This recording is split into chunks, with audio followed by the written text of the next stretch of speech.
Entertainment News.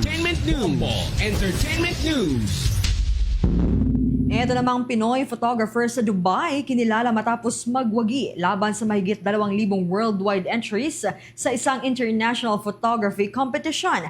May chika dyan ang Star FM Manila.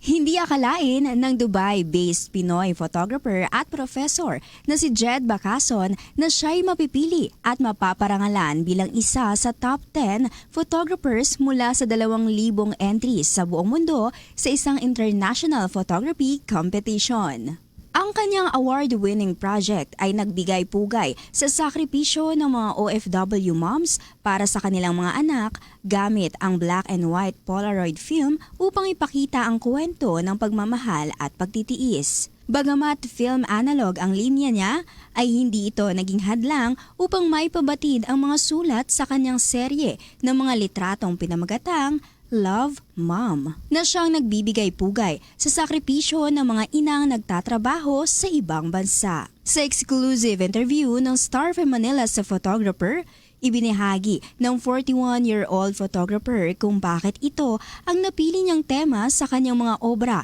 at ang inspirasyon sa likod ng pamagat na Love Mom. Super thankful sa asawa ko, and so this is a tribute na rin sa kanya. Isa siya sa mga participants nun sa series actually. Siya yung heart and soul ng series na yun. A tribute to her and all the moms na nakilala namin during the pandemic. Nakita ko rin na yung mga nanay talaga, iba yung pagmamahal sa pamilya.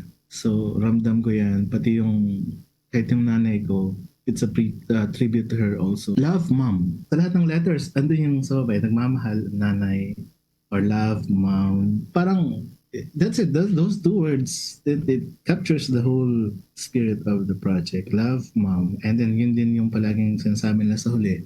Ang tagal ko rin nag-isip ng title, pero nung nakita ko na yung mga letters na halos lahat ganun ang sinusulat nila sa baba, mapatagalog man or English.